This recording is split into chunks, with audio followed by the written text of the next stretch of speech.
Okay, तो cell wall inhibitors पढ़ने के बाद हमने एंटी मेटाबोलाइट ड्रग स्टार्ट की थी। उसके अंदर भी मैंने आपको फोलेट जो सिंथेसिस इन्हिबिटर थे वो पढ़ा दिए थे।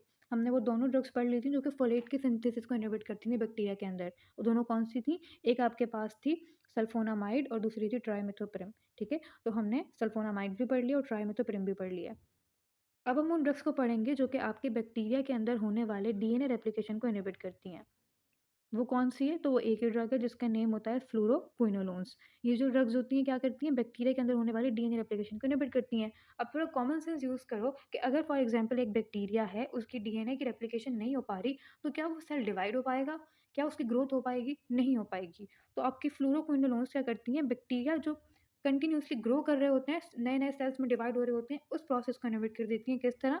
वो डीएनए की रेप्लिकेशन ही नहीं होने देती, ठीक है? अभी पहले मैं अब तो आपको इनके ड्रग्स रिवाइज़ करवाती हूँ। ड्रग्स को रिवाइज़ करने के बाद हम क्या करेंगे, फिर मैं आपको डिटेल में इनका सारा सारी जो फार्माकोलॉजी को पढ़ाऊँगी, ठीक है? तो सबसे पहले तो फ्लूरोक्विनोलोन्स की ना सेफ़ेलोस्पोरिन्स की तरह जनरेशन थी। जब मैंने आपको सेफ़ेलोस्पोरिन पढ़ाए थे, मैंने आपको बताया था कि इनकी पहली जनरेशन आई, उसमें ये ड्रग्स थी, फिर सेकंड जनरेशन आई, फिर ये ड्रग्स थी, third I, fourth I and then fifth आई।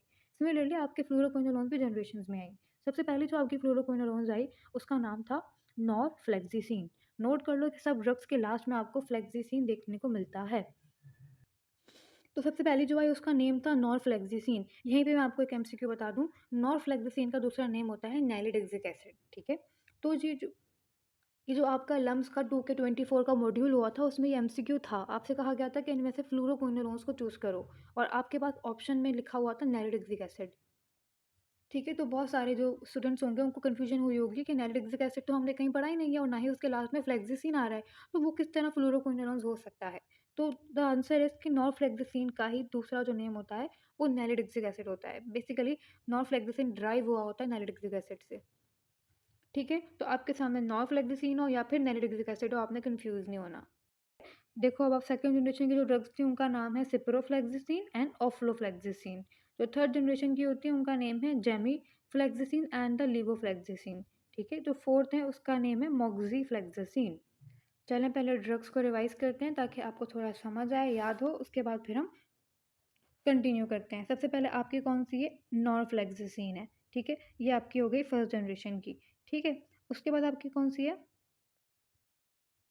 सिप्रोफ्लेक्सिसिन और ऑफ्लोफ्लेक्सिसिन, सही है? ये कौन-सी होगी? ये आपकी होगी सेकंड की।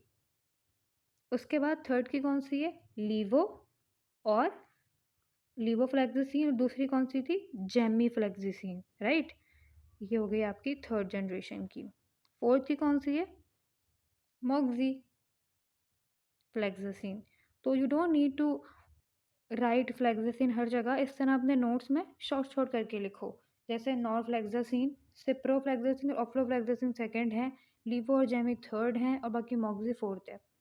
तो इस तरह करके इनको याद करो। आपसे सिंपल सिंपल एमसीक्यू आ जाते हैं कि जेमीफ्लोक्सिसिन किस जनरेशन की है, ऑफ्लो किसकी है और इनमें से सेकंड जनरेशन फ्लूरोक्विनोलोन्स को चूज़ करो। तो ये आपको बहुत अच्छे मार्क्स गेन करवा सकती है सिर्फ अगर आपको इनका नेम पता हो, ठीक है?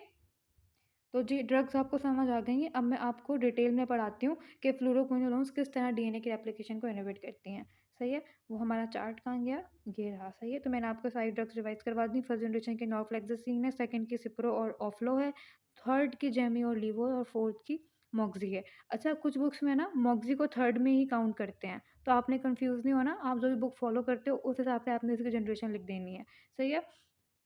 तो जेमी लीवो थर्ड है, बाकी मॉक्सी आपकी फोर्थ जनरेशन में काउंट होती है।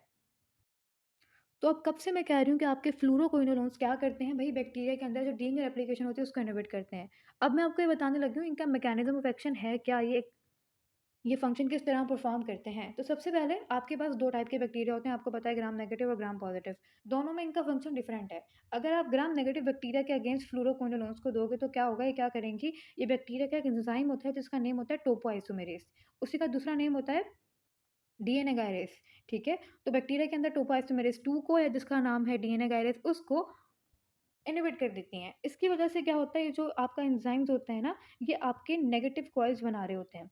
होता क्या है कि जब भी आपका डीएनए रेप्लिकेट कर रहा होता है तो उसकी कॉइलिंग होती है। कुछ आपके पास नेगेटिव कॉइल्स बनते हैं और कुछ पॉजिटिव कॉइल बनते हैं। तो आपका टोपोआइसोमेरेज़ 2 का या फिर डीएनए गायरेज़ का काम है नेगेटिव कॉइल्स बनाना। अब अगर इनको इनहिबिट कर दोगे तो आपके नेगेटिव कॉइल्स जो होंगे वो नहीं बन पाएँगे, ठीक है? नॉर्मली क्या होता है कि पॉज़िटिव और नेगेटिव कॉइल्स के बीच में बैलेंस होता है। अब क्योंकि आपके फ्लोरोक्विनोलोन्स ने डीएनए काइरेस को इनहिबिट करके नेगेटिव कॉइल्स को इनहिबिट कर दिया, तो आपके नेगेटिव कॉइल्स कम हो जाएँगे, पॉज़िटिव कॉइल्स ज़्यादा हो जाएँगे। तो एक साइड से कॉइलिंग ज़्यादा हो जाएगी। अब इसी वजह से आपका डीएनए खराब हो गया, बैलेंस खराब हो गया डीएनए की कॉइलिंग का और एज़ अ रिज़ल्ट अब वो डीएनए रेप्लिकेट नहीं कर पाएगा, ठीक है? तो ग्राम नेगेटिव बैक्टीरिया में आपके फ्लोरोक्विनोलोन्स ने क्या करा, कॉइलिंग का जो बैलेंस था उसको खराब कर दिया। किस तरह खराब करा कि उसने नेगेटिव कॉइल्स बनाने वाले जो एंजाइम थे जो कि टोपाइसोमेरेज़ 2 कहलाता है और इसी का दूसरा नेम है डीएनए गायरेज़, इसको इनहिबिट कर दिया और इस बैलेंस को खराब कर दिया। आई होप ये क्लियर होगा। अच्छा, अब नेगेटिव समझ आ गया, अब हम बात करते हैं ये किस तरह ग्राम पॉजिटिव बैक्टीरियाज़ के अंदर इन्हिबिशन करती हैं। देखें, ये इस एंजाइम को इनहिबिट कर देती हैं जिसका नेम होता है टोपोइसोमेरेज़ 4। ये क्या करता है? देखें, फॉर एग्ज़ाम्पल ये आपका डीएनए है जो कि डबल स्ट्रैंडेड होता है, सही है?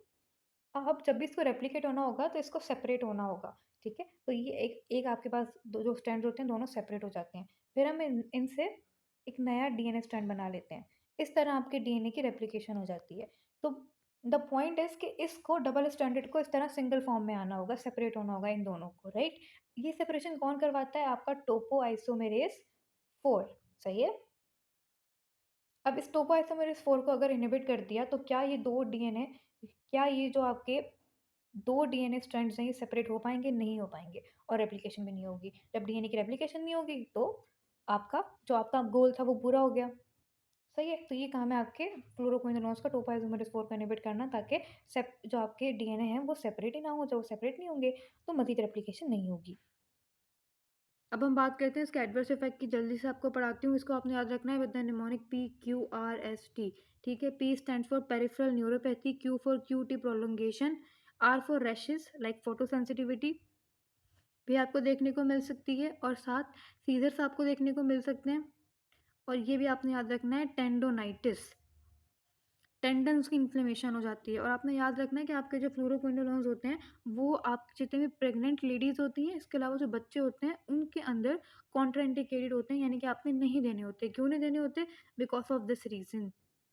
ये भी आपसे पूछा जाता है कि आपने बच्चों के अंदर या फिर प्रेग्नेंट लेडीज़ के अंदर क्यों नहीं देने? क्योंकि बच्चों के जो टेंडन होते हैं वो उनमें आपको उस लेवल की स्ट्रेंथ नहीं मिलेगी या फिर उतने अच्छे टेंडन नहीं डेवलप हुए होते हैं, इसलिए आपने अवॉइड करना है फ्लोरोक्विनोलोन्स को बच्चों में और साथ प्रेग्नेंट लेडीज़ में, ताकि उनकी जो बोन्स और टेंडन्स के इश्यूज़ है वो ना हो, ठीक है? अच्छा, अब नेक्स्ट हम पढ़ेंगे फ्लूरोक्विनोलोन्स के फार्माकोकाइनेटिक्स। यहाँ पे बहुत सारे एमसीक्यूज़ लिखे हैं, मैं आपको जल्दी से बताती हूँ।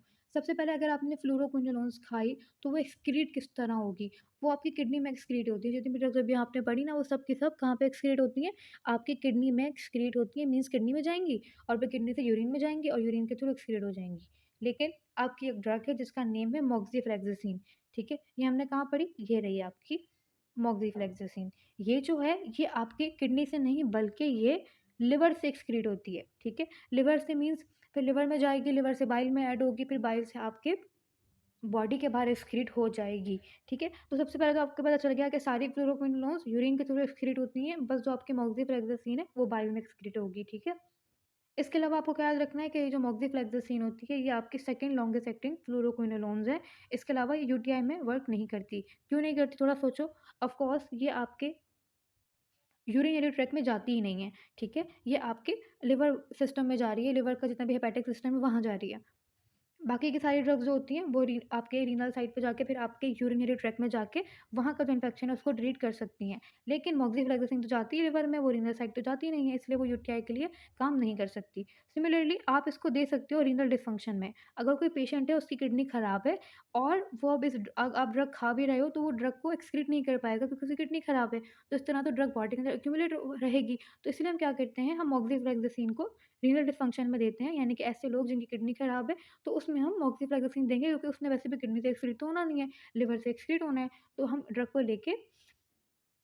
को उससे देके हम लिवर के थ्रू एक्सक्रीशन करवा के अपना एंटीबैक्टीरियल फंक्शन परफॉर्म करवा सकते हैं। सही है? तो ये आपको याद रखना है कि सारी रीनल साइड से होंगी, बस आपकी मोक्सी लिवर साइड से होगी, वो सेकंड लॉन्गेस्ट एक्टिंग है, यूटीआई के लिए वर्क नहीं करती क्योंकि किडनी के पास जाती ही नहीं है। सिमिलरली हम क्योंकि किडनी के पास नहीं जाती तो इसलिए हम इसको रीनल डिसफंक्शन में दे सकते हैं। डन। दूसरा आपके पास जो कुछ पास्ट पेपर मैंने यहाँ पे लिखे हुए हैं कि आपकी जो नॉरफ्लेक्सोसिन होती है, कौन-सी है ये? फर्स्ट जनरेशन है, ठीक है? इसकी लोवेस्ट बायोअवेलेबिलिटी है। ऑफ कोर्स ये आपकी सबसे पहली ड्रग आई थी थोड़ा ये ओल्ड फैशन ड्रग है, तो इसलिए इसकी जो बायो अवेलेबिलिटी है वो सबसे कम है, सबसे कम बॉडी में एब्ज़ॉर्ब होती है। और जो आपकी लीवोफ्लेक्सासिन है उसकी हाईएस्ट बायो अवेलेबिलिटी है, इट मीन्स ये बहुत ज़्यादा बॉडी में एब्ज़ॉर्ब होती है, ठीक है? तो ज़्यादा अच्छी कौन-सी हुई, नॉर हुई या फिर लीवो हुई? ऑफ़ कोर्स लीवो हुई, क्योंकि उसकी हाईएस्ट बायोअवेलेबिलिटी, जितना वो एब्ज़ॉर्ब होगी, उतना अच्छे से वो काम करेगी, राइट? सिमिलरली आपकी जो जेमिफ्लेक्सासिन होती है, ये आपकी बॉडी का जो ग्लूकोज़ लेवल होता है उसके साथ इंटरफेयर करती है। तो G for Jamie and G for glucose, ठीक है? तो इस तरह आपने याद रखना है, ये सब आपके पास पेपर्स हैं। इसके अलावा अब आपकी जो फ्लोरोक्विनोलोन्स हैं, इनके अगेंस्ट बैक्टीरिया रेज़िस्टेंस किस तरह डेवलप करते हैं? तो एक तो इफ्लक्स पम्प बना के, मैंने आपको पहले भी बताई है ये बात, कि अगर ये बैक्टीरियल सेल है तो यहाँ पे एक पंप बन जाएगा, ठीक है? अगर फॉर एग्ज़ाम्पल ड्रग अंदर आ भी गई, तो क्या होगा, ये पंप जो होगा वो ड्रग को बाहर की तरफ बाहर फेंक देगा। अब वापस आपने ड्रग दी, ड्रग अंदर आई और इस पंप ने वापस से बाहर फेंक दी। तो ये जो आपकी ड्रग है वो आपके यहाँ पर डीएनए को एप्लीकेशन को इनहिबिट कर ही नहीं पाएगी। तो एक तो आपके पास ये इफ्लक्स पंप होते हैं, इसके अलावा एंजाइम जीन म्यूटेशन, वो आपका जीन वो जो कि एंजाइम बना रही है टोपोइज़ोमेरेज़ 2 और 4, अगर उनकी म्यूटेशन हो जाएगी तो ऑफ़ कोर्स एंजाइम में चेंज आ जाएगा और अब इस एंजाइम को आपकी फ्लोरोक्विनोलोन्स पहचान नहीं पाएँगे और उसको इनहिबिट नहीं कर पाएँगी, ठीक है?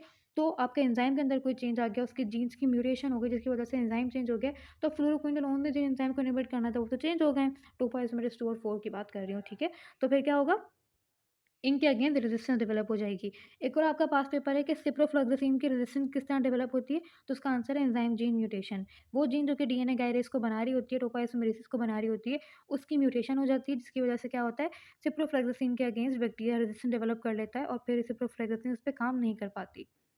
तो ये थे आपके कुछ एमसीक्यूज़ जो कि बहुत बार पूछे गए हैं। अब लास्टली हमको बात करनी है यूजेस की और ख़त्म करते हैं टॉपिक को। आप इसको कहाँ-कहाँ यूज़ करोगे, तो आपकी जो फर्स्ट जनरेशन होती है, कौन-सी है? नॉरफ्लेक्सासिन है, ठीक है? ये आप किसमें देते हो? या आप यूटीआई में देते हो। दूसरी जो आपकी है वो सेकंड जनरेशन ड्रग्स होती हैं। इन्हें आप कहाँ देते हो? इन्हें आप देते हो against the gram negative bacteria. कौन-कौन से ग्राम नेगेटिव बैक्टीरिया होते हैं? स्यूडोमोनास होता है, एटिपिकल निमोनिया में भी आप दे सकते हो, साल्मोनेला, शिगेल्ला, एच इन्फ्लुएंजा, इन सब बैक्टीरिया के अगेंस्ट आप सेकंड जनरेशन ड्रग दे सकते हो। ये कौन-कौन सी थी? एक थी आपके पास सिप्रोफ्लोक्सासिन, दूसरी थी आपके पास ऑफ्लो, ठीक है जी। थर्ड की अगर हम बात करें तो वो ना सिर्फ ग्राम नेगेटिव बल्कि ग्राम पॉजिटिव के लिए भी दे सकते हैं। ज़ाहिर सी बात है, थर्ड जनरेशन है और अच्छी ड्रग्स आपके पास आ गई हैं, तो वो ना सिर्फ ग्राम नेगेटिव को बल्कि ग्राम पॉजिटिव को भी कवर करती हैं। ये कौन-कौन सी होती हैं? एक आपके पास थी जेमी, दूसरी थी आपके पास लीवो। अब मैं लिख नहीं रही, ओके? सही है जी। और ये आपकी जो एनारोब्स मतलब कुछ बैक्टीरिया होते हैं जो कि एनारोब्स होते हैं, राइट? तो ये उनके अगेंस्ट भी काम कर लेती हैं। इसलिए हम इन्हें क्या कहते हैं? इन्हें हम कहते हैं रेस्पिरेटरी क्विनोलोन्स। अगर आपने नोट किया हो, हमने सबसे पहला जो चार्ट पढ़ा था वहाँ पे मैंने ये लिखा हुआ है कि आपकी ये जो जनरेशंस होती हैं, थर्ड वाली और फोर्थ वाली, इन्हें हम क्या कहते हैं? इन्हें हम कहते हैं रेस्पिरेटरी क्विनोलोन्स। क्योंकि ये आपके जो एनारोब्स होते हैं उनके अगेंस्ट भी काम कर लेती हैं। सही है? तो इसलिए हम इन्हें रेस्पिरेटरी क्विनोलोन्स भी कहते हैं। तो अगेन फर्स्ट आपने कैसे देनी है? यूटीआई के लिए देनी है, सेकंड आपने ग्राम नेगेटिव के लिए देनी है, थर्ड आपने ग्राम नेगेटिव पॉजिटिव दोनों के लिए दे सकते हो। साथ-साथ एनारोबिक जो बैक्टीरिया होते हैं उनके लिए भी आप दे सकते हो और इसलिए हम इन्हें रेस्पिरेटरी क्विनोलोन्स कहते हैं। आपका फ्लोरोक्विनोलोन्स हो गया, इससे ज़्यादा डिटेल आपको पढ़ने की नीड नहीं है, इतना ही आता है।